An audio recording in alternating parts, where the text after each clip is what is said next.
ఇప్పుడు ధ్యానిస్తూ ఉంటాం గనక, దేవుడు ఆయా సమయాలలో మరి ఆయన స్వరక్తమిచ్చి కొన్న సంఘ నిర్మాణం కొరకు బిల్డింగ్ ఆఫ్ ది చర్చ్ ఆయన తన ప్రణాళిక చొప్పున ఆయా సమయాలలో కొంతమందిని ఎన్నుకొని వారి ద్వారా సువార్త ప్రకటింపజేశారు. సంఘము ఎక్లేషియా ఇది చాలా విలువైన పదమిది. మత్తయి సువార్త 16వ అధ్యాయం 18వ వచనంలో మరి ఈ ఎక్సిజిస్ మనం గనక అర్థం చేసుకోగలిగితే, అక్కడ గ్రంథస్థం చేయబడినది, "ఈ బండ మీద నా సంఘమును కట్టుదును." యేసు ప్రభువారు స్వయంగా పలికిన ఈ వాక్య భాగంలో 5 అంశాలు ఇమిడి ఉన్నాయి. సంఘము నాది అంటున్నారాయన. నా యొక్క సంఘము, సంఘాన్ని కట్టేవాడిని నేనే. ఇది భవిష్యత్తులో జరిగేది. కట్టబడుతుంది. ఆయన కట్టుదును అంటున్నారాయన. సంఘానికి పునాది ఉంది. సంఘము యేసు ప్రభువుకి చెందినది. క్రైస్తవ సంఘానికి యేసుక్రీస్తు ప్రభువే యజమాని. ఆయనే ప్రభువు. ఆయనే శిరస్సు. ఎఫెసీయులకు రాసిన పత్రిక మొదటి అధ్యాయం 22వ వచనం, 5వ అధ్యాయం 23వ వచనం. సంఘము ఆయన శరీరము. అదే ఎఫెసీయులకు రాసిన పత్రిక మొదటి అధ్యాయం 23వ వచనం, కొలస్సీలకు రాసిన పత్రిక మొదటి అధ్యాయం 24వ వచనం. సంఘమును యేసు ప్రభువారు తన స్వరక్తాన్ని వెలగా ఇచ్చుకున్నారు. As a ransom. అపోస్తల కార్యగ్రంథం 20వ అధ్యాయం 28వ వచనం, ఎఫెసీయులకు రాసిన పత్రిక 5వ అధ్యాయం 25వ వచనం, హెబ్రీయులకు రాసిన పత్రిక 9వ అధ్యాయం 12వ వచనం. ఇవన్నీ మనకి చిరపరిచితాలు. సంఘాన్ని ఆయన మరి శుద్ధి చేసి ఆయన కొరకు ప్రతిష్ఠించుకున్నారు. క్రైస్తవ సంఘము క్రీస్తు ప్రభువారి సంఘము. సంఘము దేవునిదే. మొదటి తిమోతి పత్రిక 3వ అధ్యాయం 15వ వచనం. ఆయన అంటున్నారు, నా యొక్క సంఘము, నా యొక్క ఎక్లేషియా, క్రీస్తు యొక్క ఎక్లేషియా. ఎక్లేషియా అనే పదం శిష్యులకు, యూదులకు, గ్రీకు భాష ఎరిగిన వారెవ్వరికీ ఈ కొత్త పదం కాదిది. ఇంతకు ముందే మనం మరి ధ్యానించాం. ఇశ్రాయేలీలు, గ్రీకు పాత నిబంధనలో ఎక్లేషియా అని పిలువబడిన వారు మోషే ఎక్లేషియా అంటే యోహాను సువార్త 9వ అధ్యాయం 28వ ప్రకారం మోషే ధర్మశాస్త్రం ద్వారా అనుగ్రహింపబడిను. మరి ధర్మశాస్త్రం మోషే ద్వారా అనుగ్రహించబడింది. కృపయు సత్యమును యేసుక్రీస్తు ద్వారా కలిగెను అని యోహాను సువార్త 1వ అధ్యాయం 17వ వచనంలో చెప్పబడింది. ఇలాంటి సంఘం ఆయన స్థాపించిన సంఘం. ఆ సంఘాలు స్థాపించడానికి అనేక మందిని ఆయన ఎన్నుకున్నారు. ఈ సంఘాలు మరి యొక్క ఉద్దేశ్యం ఏంటి? ప్రభువారి ఉద్దేశ్యం ఏంటంటే, ప్రొడ్యూస్ ద న్యూ బర్త్. మొదటి పేతురు పత్రిక మొదటి అధ్యాయం 23వ వచనం. అంటే నూతన ఆత్మల్ని సంపాదించడం. గివ్ సాల్వేషన్ అంటే రక్షణ ఇవ్వడం. రక్షణను పొందుకునేటట్లు చేయడం. ఎఫెసీయులకు రాసిన పత్రిక మొదటి అధ్యాయం 13వ వచనం. ఇంపార్ట్ గ్రేస్ కృపను మరి ప్రచురింప చేయడం లేదా ప్రసారం చేయడం. అపోస్తల కార్యగ్రంథం 20 అధ్యాయం 24వ వచనం. Establish in the faith Romans 16:25. అలాగే జనరేట్ ఫెయిత్. విశ్వాసాన్ని వృద్ధి పొందించడమే కాదు, ఆ విశ్వాసంలో స్థిరపరచడం కూడా. అలాగే స్వేచ్ఛ ఇవ్వబడింది. ఆధ్యాత్మిక జీవితాన్ని ఎవరైతే కలిగి ఉన్నారో, ఆ ఆధ్యాత్మిక జీవితాన్ని మరి కొనసాగించేటట్లు nourish spiritual life. First Peter second chapter second verse. అలాగే search the life, make partakers of Christ. ప్రభువు యొక్క పనివారిగా వారిని అనేకులను తయారు చేయడానికి సంఘం యొక్క ఉద్దేశం. Bring peace. మరి రోమా 10:15 ప్రకారం ప్రతి ఒక్కరికి మరి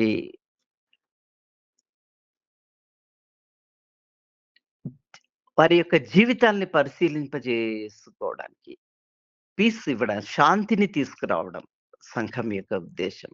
రక్షణ ఇవ్వడం. ఇవన్నీ సంఘం యొక్క ఉద్దేశాలు. ఇలాంటి గొప్ప సంఘాన్ని స్థాపించిన గొప్ప దైవజనులు వారు జాన్ క్రిస్టియన్ ఫ్రెడరిక్ హయ్యర్.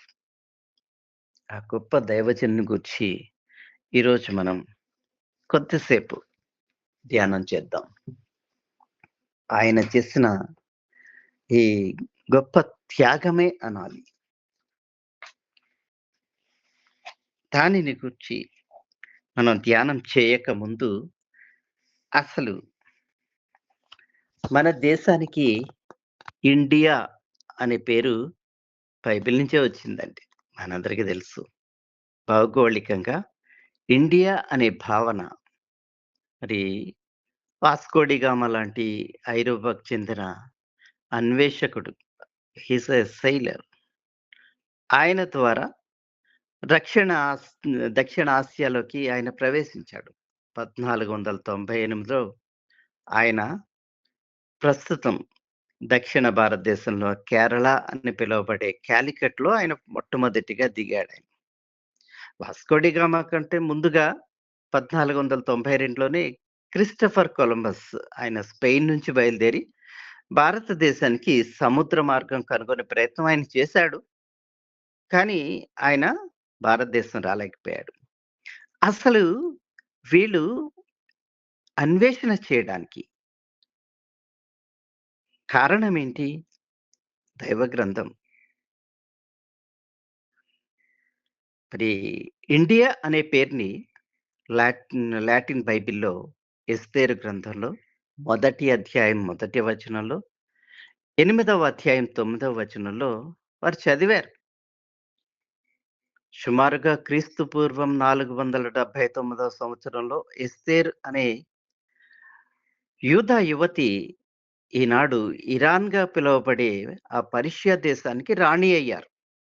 ఆ రోజుల్లో పర్షియా సామ్రాజ్యం తూర్పున సింధు నది పరివాహక ప్రాంతాల వరకు వ్యాపించింది.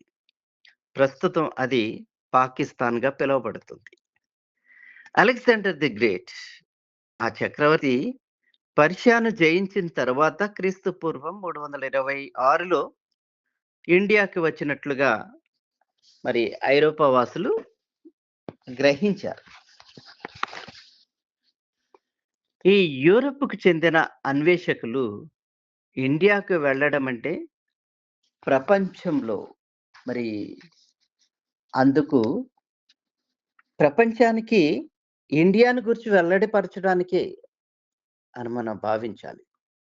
కొలంబస్ ఇండియాకి రాలేకపోయారు కానీ, తానంతకు ముందెన్నడూ వినని అమెరికాను ఆయన కనుగొన్నాడు.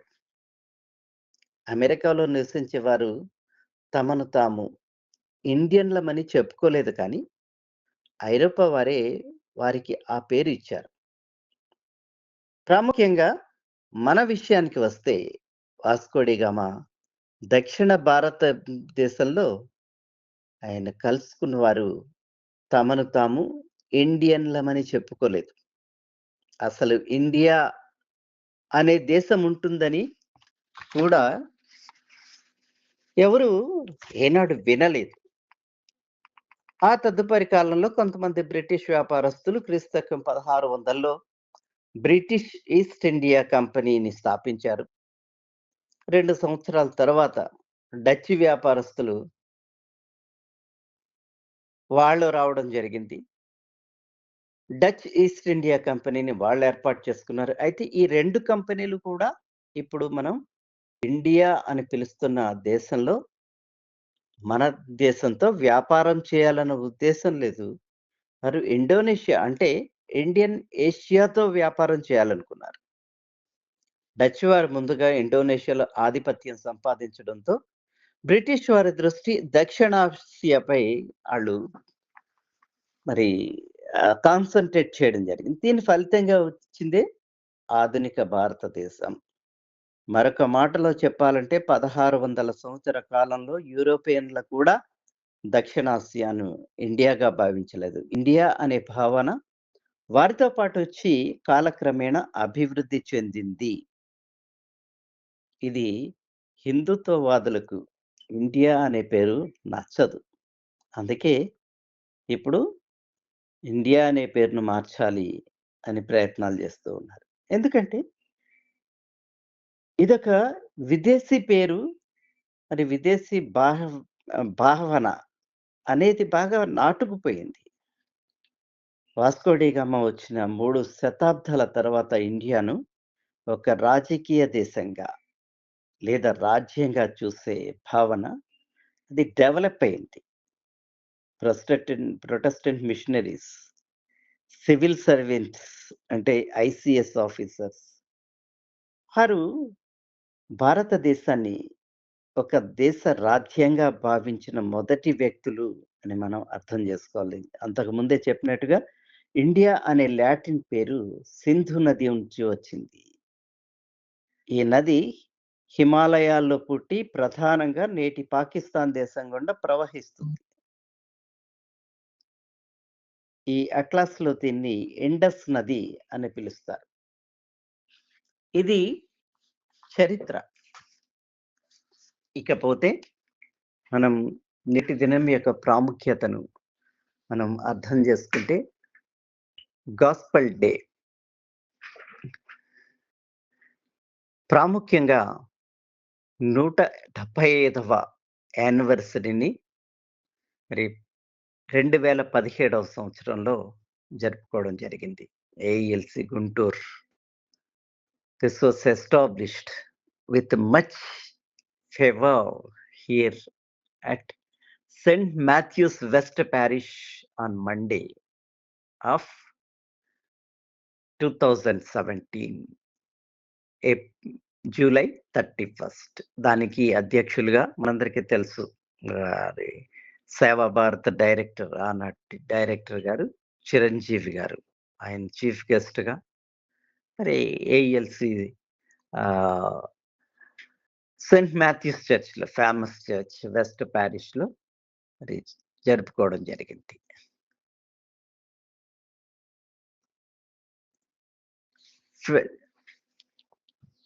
రెవరెండ్ హయ్యర్ గారి గురించి మనం తెలుసుకోవడం క్రైస్తవులమైన మనకి చాలా ప్రాముఖ్యం అని మనం అర్థం చేసుకోవాలి. ఆయన జాన్ క్రిస్టియన్ ఫ్రెడరిక్ హయ్యర్. ఆయన జర్మనీలో పుట్టారు. జూలై 7ని ఆయన 1793లో జర్మనీలో జాన్ క్రిస్టియన్ హయ్యర్ మరి వారు సువార్త సేవ చేయాలని సమర్పించుకున్నారు. ఆయన 13 సంవత్సరాల వయసప్పుడే ఫ్రెంచ్ సైన్యంలో చేరారు. ఆయన భాషా నైపుణ్యం పొందారు. లింగ్విస్టిక్ ఇంపార్టెన్స్ గ్రహించి మరి ఆయన ట్రాన్స్‌లేటర్‌గా పనిచేశారు. అనువాదకుడిగా పనిచేశారు. 1830లో సువార్తిక లూథరన్ సంఘానికి సండే స్కూల్ ప్రతినిధిగా ఆయన పనిచేశారు.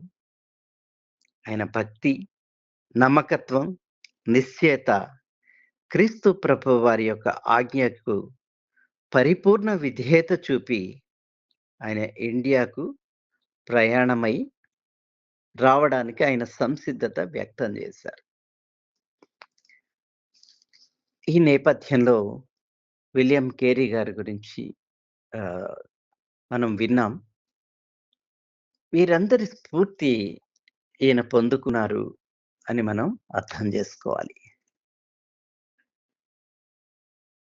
1793లో ది ఆయన జర్మనీ నుంచి అమెరికాకి వెళ్ళడం జరిగింది. హేయర్ గారు ఫాదరు ఈయన్ని వాళ్ళ మరి బాబాయితో ఆయన్ని అమెరికా పంపించడం జరిగింది. అమెరికాలో ఆయన మరి అక్కడే చదువుకోవడం జరిగింది. ఇదంతా మనకి తెలిసిందే గనక ఎక్కువ సమయం వీటికి ఇవ్వకుండా మనం ముందుకు వెళ్దాం. 1841 సంవత్సరంలో మరి వారి యొక్క సతీమణి మరణించిన తరువాత ఆయన ఇండియాకి రావడం జరిగింది. Leaving his 5 children behind. He set sail from Boston on October 15, 1841. ఆయన అక్టోబర్ 15వ తారీఖున 1841లో ఆయన బోస్టన్ సిటీ నుంచి ఆయన ఓడలో ప్రయాణం చేసి మొట్టమొదటిగా చెన్నైకొచ్చారు. మరి 1841లో వారి యొక్క సతీమణి చనిపోయారు. 5గురు పిల్లల్ని గూడా ఆయన అక్కడే వదిలి ఆయన రావడం జరిగింది. ఒక బ్రాహ్మిన్ టీచర్ ద్వారా ఆయన తెలుగు నేర్చుకున్నారు చెన్నైలో. ఆయన ఒక ప్రదేశాన్ని చూస్తూ ఉన్నారు. ఎంచుకుంటూ ఉన్నారు. ఆయన ఆహ్, మరి తను సువార్త సేవ చేయడానికి ఒక ప్రదేశాన్ని ఆయన చూస్తూ ఉన్న సందర్భంలో ఆయనకు ది ఆయన ట్రావెల్ చేశారు. ట్రావెల్ చేసి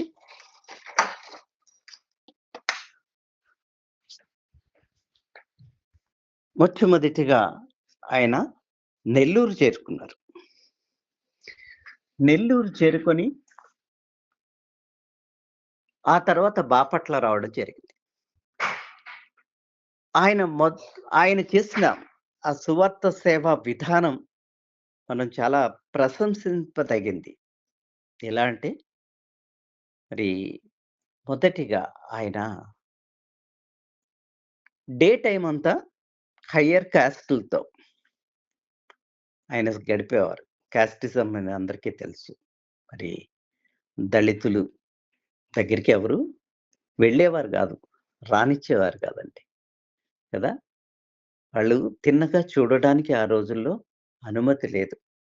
వీధుల గుండా నడవడానికి అనుమతి లేదు. అలాంటి వారి దగ్గరికి ఈయన నైట్ టైమ్ వెళ్ళేవారట. రాత్రుళ్ళు.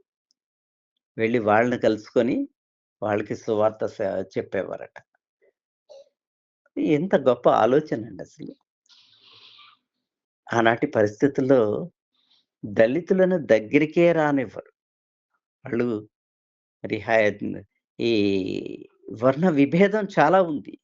అప్పుడు భయంకరమైన పరిస్థితులు. ఆ టైంలో ఒక మరి వెస్టర్న్ ఒక ఫారినర్ వచ్చి అసలు నీళ్ళే తీసుకోవడానికి వీల్లేదు. వాళ్ళ నూతుల్లో నీళ్లు తీసుకోవడానికి వీల్లేదు. ఎక్కడో చెరువుల్లో తెచ్చుకోవాలి. దళితులు ఆళ్ళ పరిస్థితి అది. ఆ పరిస్థితుల్లో ఆయన వాళ్ళ దగ్గరికెళ్ళి చక్కగా గ్లాస్‌తో నీళ్ళివ్వడం. అదండి సర్వీస్. అది అలా దళితులను ఆకట్టుకున్నారాయన. ఒక ప్రాముఖ్యత ఏంటంటే గుంటూరులో గూడా మొట్టమొదటిగా క్రైస్తవులైన వాళ్ళు చౌదరీసే కన్వర్ట్ అయ్యారు. హయ్యర్ కాస్ట్‌లని. హయ్యర్ కాస్ట్‌లుగా చెప్పుకోబడేవాళ్ళు. ఈయన మళ్ళీ వచ్చి నైట్ టైమ్‌లో కొంతసేపు విశ్రాంతి తీసుకోవడానికి ఆయన చేసిన పనేంటంటే 2 తాడి చెట్లని ఆయన వాటికి ఆ మధ్యలో ఈ జూలాల కడతారు గదా! దాన్ని ఏమంటారో నాకు కరెక్ట్‌గా వర్డ్ తెలీదు గానీ, ఇప్పటికీ చెట్ల మధ్యన రెస్ట్ తీసుకోవడానికి కడుతూ ఉంటారు. ఆ చెట్టుకి, ఈ చెట్టుకి కట్టి ఆహ్, తాడులతో కట్టుకొని దాని మీద పడుకొని రెస్ట్ తీసుకునేవారట. ఎంత గొప్ప సేవ చేశారండి వాళ్ళు. అన్ని కంఫర్ట్స్ వదులుకొని ఇక్కడికొచ్చి కాలినడక నడుస్తూ అలా సేవ చేశారు వాళ్ళు. అయితే ఈ నైట్స్ ఇట్లా పడుకోవడం వాళ్ళందరికీ చాలా విచిత్రం అనిపిచ్చింది. మరి అప్పట్లో స్టోక్స్ అనే కలెక్టర్ గారు ఆయన ఈ విధంగా జేస్తున్నాడు ఈయన అని ఆయనకెవరో కంప్లెయింట్ జేశారట. అప్పుడు ఆయన ఈయన్ని పిలిపిచ్చారట. "మీరు గుంటూరుకి రండి. గుంటూరులో మరి సువార్త సేవ చేయండి" అని. Henry Stokes he is the main person to invite reverend Heyer. అప్పుడు ఆయన జూలై 31 తేదీ 1842లో గుంటూరు పట్టణంలో అడుగుపెట్టారు. Since then that day is celebrated as the Gospel Day, marking the birth of AELC. ఆ రోజు ఏఈఎల్‌సి మరి స్థాపించబడిన రోజుగా మనందరం మరి ఏఈఎల్‌సి పెద్దలంతా జరుపుకుంటారు. మరి ఈయన ఇండియాకి రావడానికి మెయిన్ కారణం ముందే చెప్పాను. విలియం కేరీ గారు. డఫ్ ఆయన క్రైస్తవ ఆహ్, missionary. He influenced the Britishers to start English education. William Ward ఈ ముగ్గురు మిషనరీలు వారి యొక్క సేవను ఈయన ప్రశంసిస్తూ ఇండియాకి రావాలనుకున్నారు. మద్రాసులో సేవ చేస్తూ ఉండడం ఆయనకిష్టమైనప్పటికీ, ఒక నెల రోజుల తర్వాత మే నెలలో మరి ఆ మండుటెండలో తెలుగు ప్రాంతానికి ప్రయాణం చేసి నెల్లూరులో బాప్టిస్ట్ మిషన్ సొసైటీకని వెళ్లారు. మరి గుంటూరు జిల్లా కలెక్టర్‌గా ఉన్న స్టోక్స్ గారు ఆయన్ని ఆహ్వానించారు. క్షమించండి.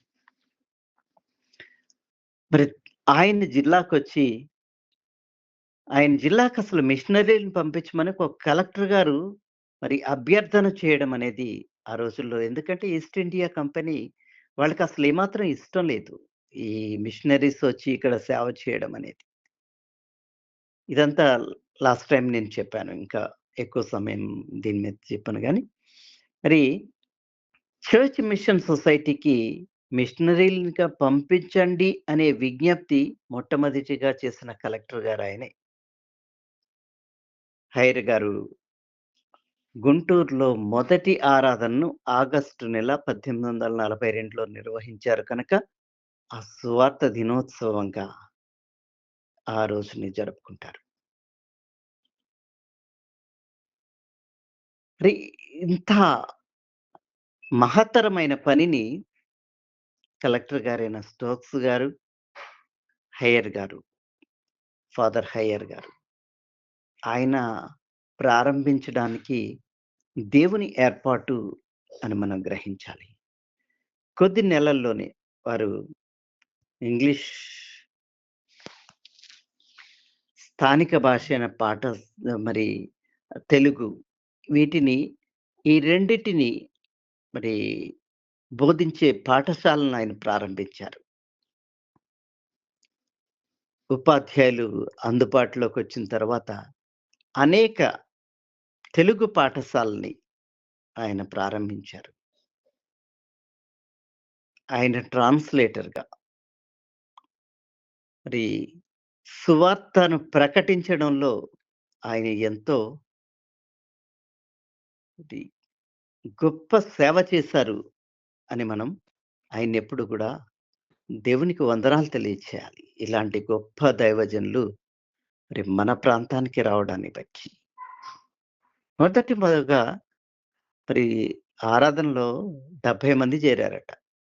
ఆ తర్వాత వికలాంగులు, మరి నిరుపేదలు, నిస్సహాయులు వీళ్ళకి దాన ధర్మాలు చేయడమే కాకుండా కీర్తనలు, పదాజ్ఞలు, సువార్త వచనాలు, మరి లార్డ్స్ ప్రేయర్ ఇలాంటివన్నీ నేర్పించారట.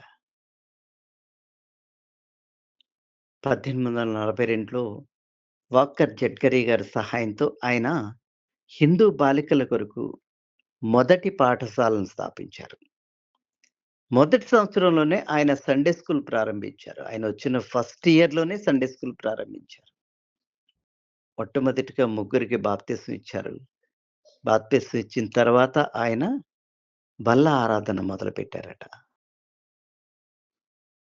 మరి వారి సంఘానికి తెలుగు, తమిళ్ మాట్లాడే 5గురు స్థానిక క్రైస్తవులు చేర్చబడ్డారు ఆ తర్వాత.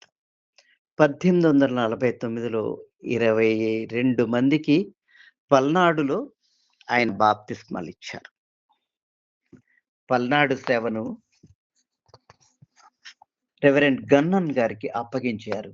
అప్పగించి అక్కడి నుంచి ఆయన మరి ఆయన తన స్వస్థలానికి వెళ్లారు. అంటే అమెరికా తిరిగి వెళ్లారు. ఆయన ఇండియాకి రాకముందు he is an ordained pastor. అంత మాత్రమే కాదు, ఆయన మరి ముందే సాంస్క్రిట్ నేర్చుకున్నారు ఇండియాకి రాకముందే. తర్వాత ఆయన మరి ఒక డాక్టర్‌గా మరి చదివారు. డాక్టర్ కోర్స్ చదివారు. ఆ తర్వాత తిరిగి వెళ్లి ఆయన మరొక 8 years he stayed in America. అక్కడున్నప్పుడు ఆయన పోస్ట్ గ్రాడ్యుయేషన్ ఎండీ చదివారు మెడిసిన్‌లో.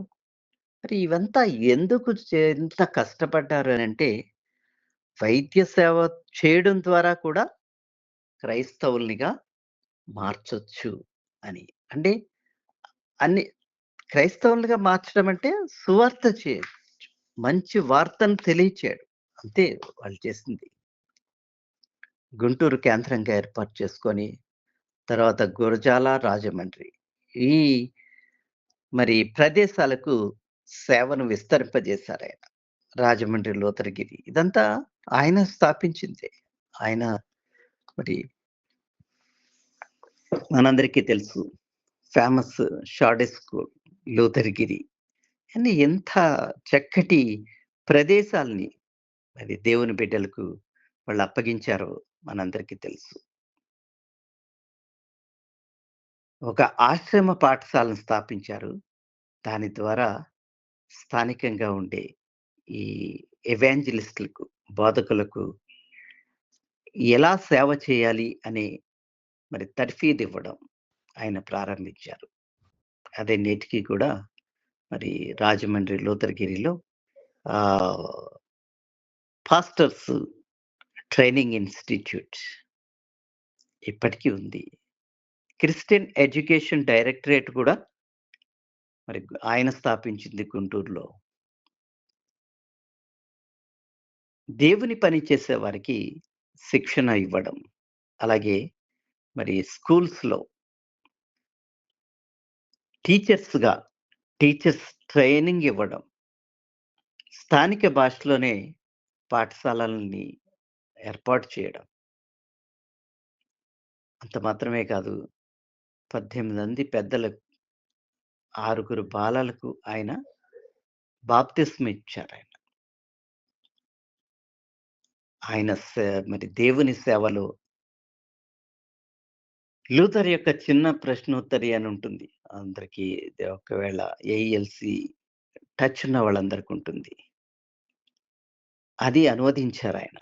18వ శతాబ్దంలో మిషనరీ సేవను జార్జ్ డానిష్ మరి మిషన్‌లో ఇంచుమించుగా 15,000 మంది క్రైస్తవులున్నారని ఆయన ఆహ్, డానిష్ అనే సేవకులు ఆయన అంచనా వేశారు అని చరిత్ర చెప్తుంది. 1857లో ఆయన తిరిగి తన సొంత దేశం వెళ్ళిపోయారు. ఇండియాలో మరి ఎంత కష్టపడి ఆయన ఏమాత్రం అనుకూల పరిస్థితులు లేవు ఇండియాలో. ఇప్పుడే ఇలా ఉంది అనంటే అప్పుడు పరిస్థితిని అర్థం చేసుకోగలం మనం. 1869లో ఆయన 77 వయసులో ఎట్న మరి మిషనరీ సేవ నిమిత్తం తిరిగి మరొకసారి ఇండియాకి బయలుదేరొచ్చారు. ఆయన కొద్ది కాలం సేవ చేసిన అనంతరం మరి ఆయనకి అనారోగ్య కారణంగా తిరిగి స్వదేశం వెళ్ళిపోయారు. చివరికి 1873లో ఆయన ఇహలోక యాత్రను ముగించుకొని ప్రభువు దగ్గరికి వెళ్ళిపోయారు. ఆయన జీవించిన ఈ సంవత్సరాలన్నిటిలో ఒక మిషనరీగా మరి దేవుడు ఆయనకు అప్పగించిన ఆ మిషనరీ పనిని ఎంతో కష్టపడి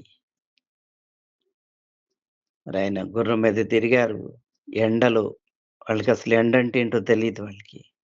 తర్వాత ఆ కంఫర్ట్ జోన్‌ని వదులుకొని ఇక్కడికొచ్చి ఎంతో కష్టపడి నిద్రాహారాలు లేక మరి దేవుని సేవను వారు కొనసాగించారు.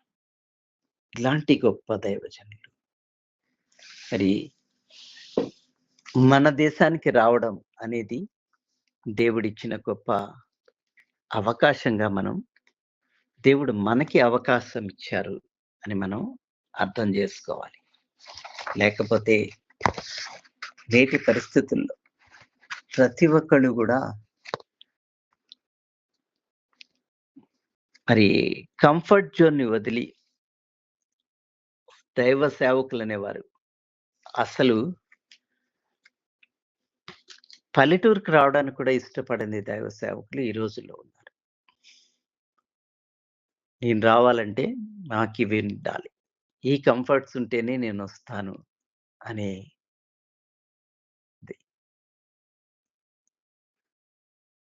ఈ గాస్పెల్ డేని పురస్కరించుకొని మనం వాట్ గాస్పెల్ డే రిప్రజెంట్స్, అసలు ఈ గాస్పెల్ డే ఏమి తెలియచేస్తుంది అనేది మనం ఒక్కసారి ఆలోచన చేస్తే birth of AELC. Gospel day marks the founding movement of the Andhra evangelical Lutheran church, one of the oldest and most influential Protestant institution. It was formed in Andhra Pradesh. దేవుని గొప్ప ఏర్పాటు ఏంటంటే ఏఈఎల్‌సి సంఘం స్థాపించబడ్డం. ఏఈఎల్‌సికి ఉన్న ఆస్తులు చాలా ఎక్కువ. గుంటూరులో ఉన్న వారికి బాగా తెలుస్తుంది. Arrival of reverend father JCF Heyer, John Christopher Frederick Heyer. It commemorates the arrival of American missionary who pioneered the Christian mission. ఆయన క్రైస్తవ మరి మిషన్‌ని ఆయన స్టార్ట్ చేసి, వర్క్ చేసి ఆయన అభివృద్ధి చేశారు. తద్వారా మరి ఎస్‌వి కాలేజ్ ఏర్పాటు చేయబడింది. అంచెలంచెలుగా ఏర్పాటు చేయబడింది. ఇదంతా చెప్పడానికి సమయం లేదు కానీ, ఆ ఎస్‌సి కాలేజ్ నుంచి ఎంతోమంది మరి చీఫ్ మినిస్టర్స్ అయ్యారు. ఆ కాలేజ్ నుంచి బయటకొచ్చినారు. ఎన్నో గొప్ప గొప్ప పదవుల్లో ఉన్నారు. ఆ క్యాంపస్ అందరికీ ఎంత blessed campus. Historical and social importance, educational impact, hire established early Anglo vernacular schools in Guntur, Gurijala, Rajamandri, and Palnadu region. ఆయన ఇన్‌స్టిట్యూషన్స్ ద్వారా అనేక మంది మరి చదువు నేర్చుకున్నారండి. ఎవాంజలికల్ లూథరన్ మిషన్ కాలేజ్‌ని, ఇప్పుడు ఏసీ కాలేజ్‌గా పిలువబడుతుంది. ఆయన స్టార్ట్ చేసింది. సోషల్ అప్‌లిఫ్ట్‌మెంట్ గురించి మనం ఆలోచన చేస్తే, mission schools and outreach programs significantly improved literacy and social mobility among tribal and marginalised communities in Andhra Pradesh. మరి ఎంత అభివృద్ధి ఆయన ద్వారా దేవుడు తీసుకొచ్చాడో చూడండి. Religious heritage gospel day celebrates the deep rooted Christian heritage in Telugu Christians. మరి ఇంత గొప్ప సేవ చేసిన దైవజనులు ఈరోజు మనం గుర్తు చేసుకుంటూ ఉన్నాం. అసలు దళితులు కనబడేవారు. మరి అంటరాని వారిగా పిలువబడేవాళ్ళు. అభివృద్ధి ఎక్కడి నుంచి వచ్చిందండి? ఈ మరి మిషనరీస్ ద్వారానే అని ప్రతి ఒక్కళ్ళకి తెలుసు. ఇది సత్యం ఇది. ఈరోజు అభిజిత్ దీప్కే ఒక దళితుడు ఎంత మూవ్‌మెంట్ తీసుకొచ్చాడు.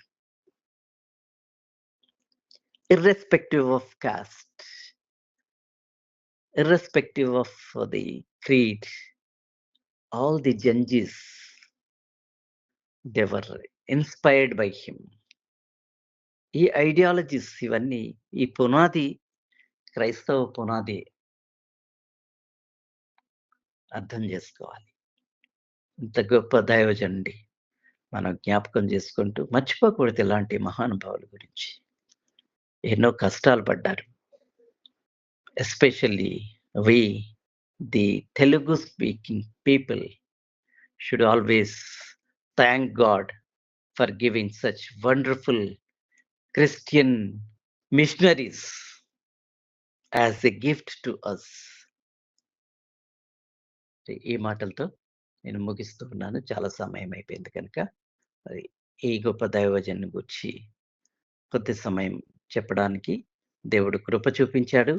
అందుని బట్టి దేవునికి వందనాలు తెలియజేస్తూ, మరి ఈరోజు ప్రాముఖ్యతను బట్టి బహుశా రెవరెండ్ డాక్టర్ శామ్యూలయ్య గారు నన్ను చెప్పమని అన్నారు కనుక, వారి ఇన్‌స్ట్రక్షన్స్ ప్రకారం మరి యాక్చువల్ బాబురావయ్య గారైతే ఇంకా మరి వారు గుంటూరు వాసి గనక వారికే ఎక్కువ తెలుస్తది. ఎప్పుడైనా సమయం ఉన్నప్పుడు వారు కూడా చెప్తారు. ఈరోజు కూడా చెప్తారు. మంచిదండి. అందుకు నేను ఎక్కువ సమయం తీసుకోకుండా తిరిగి ఈ సమయాన్ని రెవరెండ్ మహిమామణి సిస్టర్ గారికి అప్పగిస్తూ ఉన్నాను. Thank you sister. Thank you so much. Praise the Lord. Praise the Lord. మంచిదండి. Praise Lord. దేవాతి దేవుడు తన దాసుల్ని నిలవబెట్టుకొని మనతోటి మరి మన సువార్త పొందుకున్న నీవు ఏమై ఉన్నావు, ఇదిగో ఒక రక్షణ పొందిన వానికి ఉండవలసిన బాధ్యత ఇతరులను రక్షణలోనికి నడిపించుటకు ప్రయాసపడవలసినటువంటి ప్రయాసం. మరి దేవుడు మన వాక్యాన్ని సెలవిచ్చినట్లుగా పరిశుద్ధులతో కూడి దేవుని యొక్క ప్రేమను మనం ఎరుగుటలో పంచుటలో, అది కుడికైనాను ఎడమకైనాను దాని లోతు తెలుసుకుంటంలో, మరి ఇక్కడ సువార్త ప్రకటింపబడంలో మన తెలుగు వారికి మరి యొక్క దైవజన్ని ప్రభు ఎన్నుకొని మన కోసం పంపించి, మరి నిజంగా గుంటూరు అనగానే ఫస్ట్ నాకు కూడా చిన్నప్పటి నుంచి తెలిసినంత వరకు క్రైస్తవులు అంటే గుంటూరు, రాజమండ్రి పెద్ద చర్చిలు ఉన్నాయి. అది లోకంలో అందరికీ కూడా తెలిసినటువంటి విషయమే. దాని పూర్వపరాలు తెలియదు. కానీ మరి ఈరోజు తన దాసుని ద్వారా దేవుడు బయలుపరిచి ఉన్నారు. మన ముందు వారు కష్టపడితేనే మన వరకు వచ్చింది. వారు శారీరకంగా, మానసికంగా, ఆర్థికంగా అన్ని విధాలుగా కూడా ఖర్చు పెట్టి తన జీవితాలని వ్యయం చెల్లించి మన కోసము ప్రభు సన్నిధిన వారు గోజాడారు కనుకనే మన వరకు సువార్త వచ్చింది, ఇంత సులువుగా వచ్చింది. నిజానికి చెప్పాలంటే వారిలాగా మనం తిండి లేకుండా ప్రయాణించట్లేదు. మరి 2 చెట్ల మధ్యన తాడు కట్టి ఉయ్యాల లాగా కట్టుకొని నిద్రించడానికి అదే మంచంగా చేసుకొని, మరి ప్రభువు సెలవిచ్చినట్లు నాకేమీ లేదు.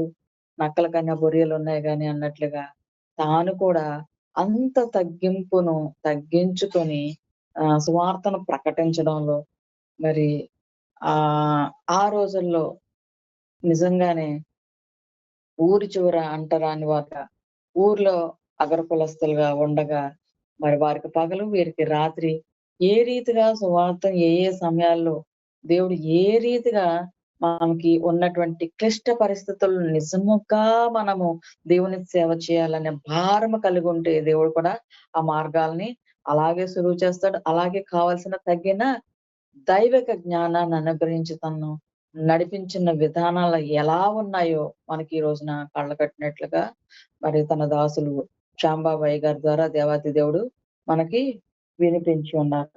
నిజమే మరి మన సేవలో సువార్త ప్రకటించడంలో అది ఏ రీతిగా సువార్తను ప్రకటిస్తున్నాం? నిజంగా రక్షణ గురించే చెప్తున్నామా?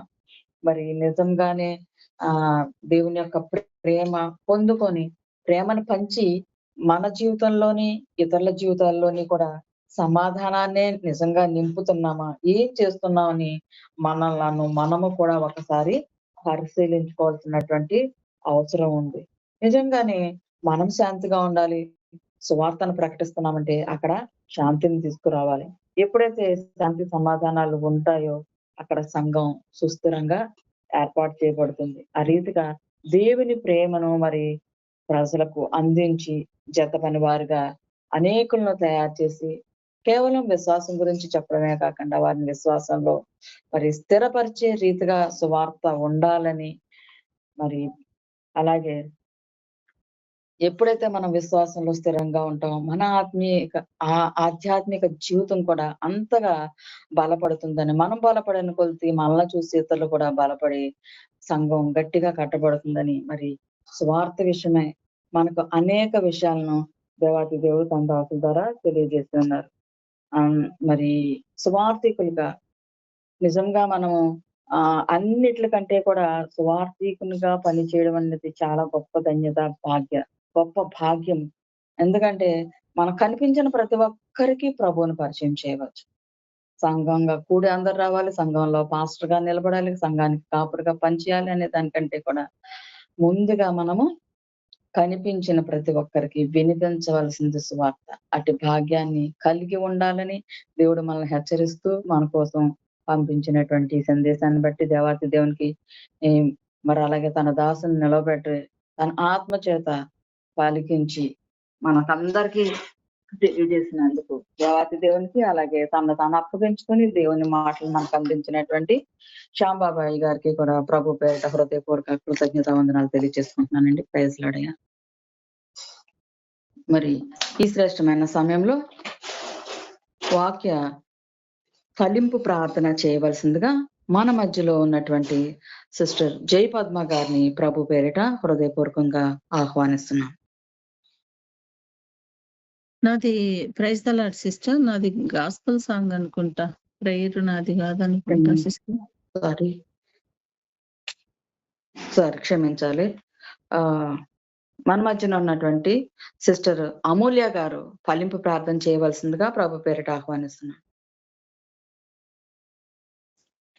Praise Lord sister. Praise Lord. Praise Lord అండి. అందరికి వందనాలు. ప్రార్థన చేసుకున్నాము. పరిశుద్ధాత్మ దేవ, ప్రియ పరలోకపు తండ్రి, యేసయ్య నీ ఘనమైన శ్రేష్టమైన నామానికి వందనాలు, స్తుతి స్తోత్రం చెల్లించుకుంటున్నాం రాజా.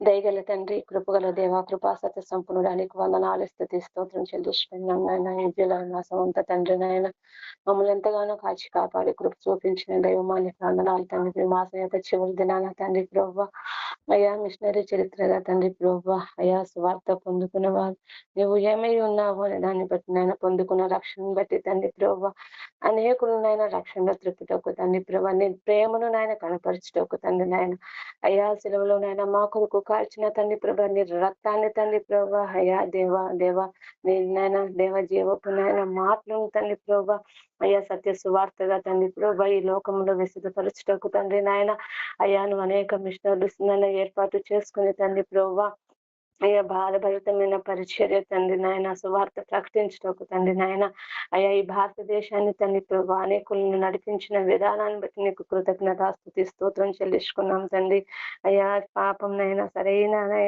సరైనది తెలియనే నైనా చేయకపోవటమే అని తెలియచేస్తాం నాయన సకల దుర్నీతియ పాపం అని తెలియచేస్తున్నావు తండ్రి ప్రభా అవును ప్రభా దేవుడు నాయన ఆయా సమయంలో తండ్రి ప్రభుత్వం స్వరక్తం ఇచ్చిన కొన్న సంఘం కొరకు తండ్రి ప్రభా అయ్యా నువ్వు ఎంతమంది మిషనరీలైనా ఏర్పాటు చేసుకుని ఉన్నావు తండ్రి ప్రభా అయ్యా గాస్పెల్ గురించి తండ్రి ప్రభా అయ్యా సంఘం యొక్క సువార్త ప్రకటనలోనైనా సరైన రీతిగా తండ్రి ప్రభా నీ దాసుని నిలబెట్టుకుని తండ్రి ప్రభా మాతో మాట్లాడిన విధానాన్ని బట్టి నీకు వందనాలు స్తుతి స్తోత్రం చెల్లించుకున్నాం తండ్రి నిజంగా తండ్రి ప్రభా క్రీస్తు బండి మీద తండ్రి ప్రభా నా సంఘం కట్టబడింది నాయన అయ్యా సంఘం అంటే తండ్రి ప్రభా మీరే తండ్రి నాయన అయ్యా సంఘం నాయన కట్టువారు నేనని చెప్తున్నా పునాది కూడా నువ్వే ఉన్నావు తండ్రి ప్రభా సంఘం తండ్రి ప్రభా అయ్యా సరిస్సుగా తండ్రి ప్రభా తండ్రి శరీరంగా తండ్రి ప్రభా అయ్యా దేవా నిలబడి మమ్మల్ని నిలబెట్టినందుకు నీ కృతజ్ఞత స్తుతి స్తోత్రం చెల్లించుకున్నాం తండ్రి అవును తండ్రి ప్రభా అయా దాసుని తండ్రి ప్రభా నిలబెట్టుకుని నాయన సత్య సువార్తను గుర్చిన నాయన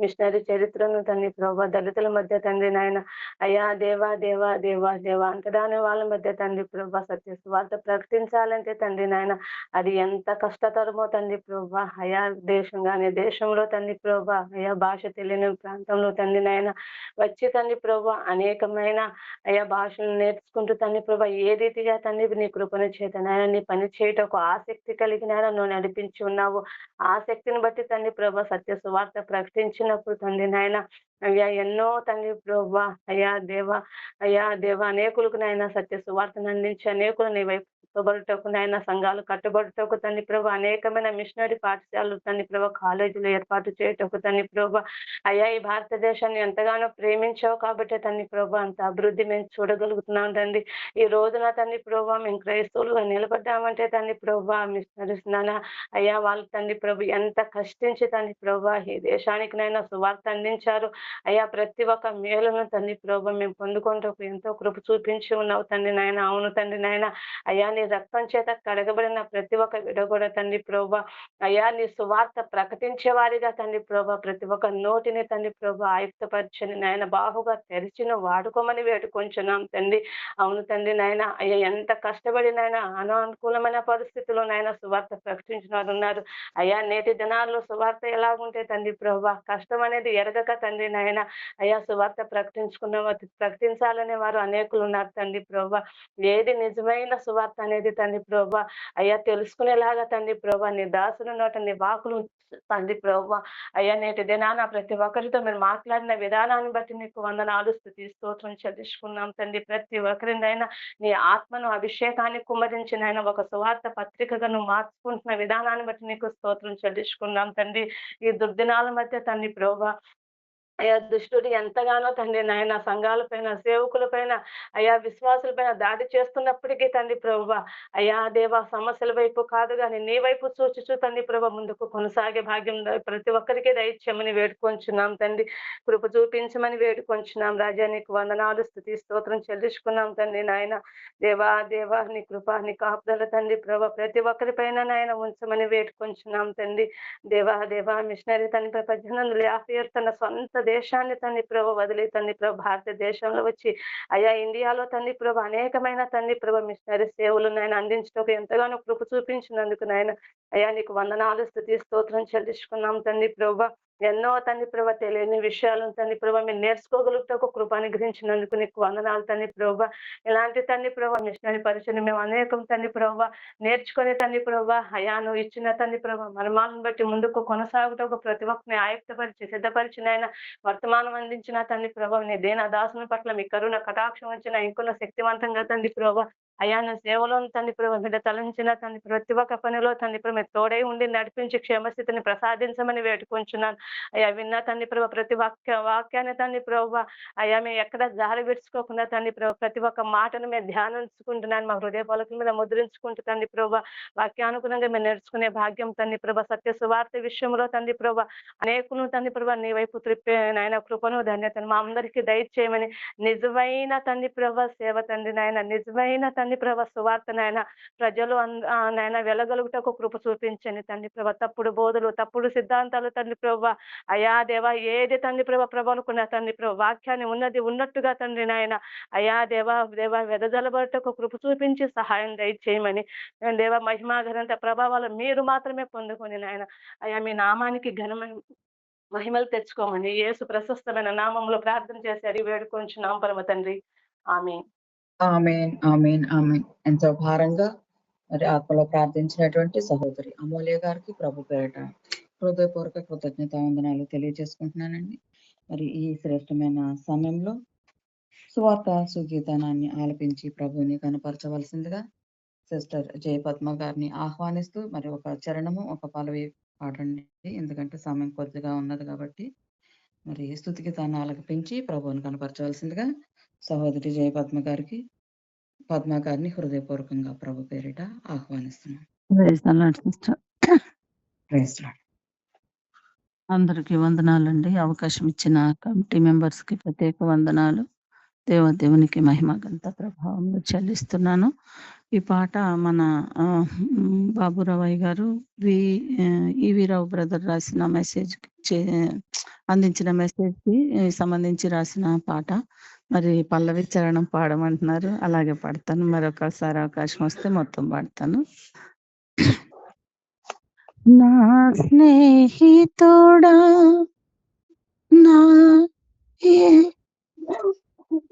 నా స్నేహితుడా నా యేసయ్యా విడువక ప్రేమించే నిజ స్నేహితుడవయ్యా విడువక ప్రేమించే నిజ స్నేహితుడవయ్యా దుర్దశలో తోడై నిలువమయ్యా బలహీనతలో నీవే బలమని ఎరిగితిమయ్యా మా దుర్దశలో తోడై నిలువమయ్యా బలహీనతలో మా బలహీనతలో నీవే బలమని ఎరిగితిమయ్యా బలహీనతలో నీవే బలమని ఎరిగితిమయ్యా నా స్నేహితుడా నా యేసయ్యా దుఃఖదశ కాలాన ఓదార్పునందితి అందరూ విడచిన నీ కౌగిలి చేరితి దుఃఖదశ కాలాన ఓదార్పునందితి అందరూ విడచిన నీ కౌగిలి చేరితి కన్నీరు తుడిచి సంతోషమేయుమా ప్రేమతో విశ్వాస ఆత్మశక్తి నీయుమా మా కన్నీరు తుడిచి సంతోషమేయుమా ప్రేమతో విశ్వాస ఆత్మశక్తి నీయుమా మీ ప్రేమతో విశ్వాస ఆత్మశక్తి నీయుమా నా స్నేహితుడా నా యేసయ్యా విడువక ప్రేమించే నిజ స్నేహితుడవయ్యా. Praise the Lord. హల్లెలూయా. మంచిదండి. స్తుతి గీతాన్ని ఆలపించి ప్రభువుని కనపరిచిన సహోదరి జయపద్మ గారికి ప్రభు పేరిట హృదయపూర్వక వందనాలు తెలియజేసుకుంటున్నాను. మరి ఇదని మనకు ఏర్పాటు చేయబడినటువంటి ప్రకటనలను అందించవలసిందిగా మన మధ్యన ఉన్నటువంటి సహోదరి హైనా గారిని ప్రభు పేరిట హృదయపూర్వకంగా ఆహ్వానిస్తున్నానండి.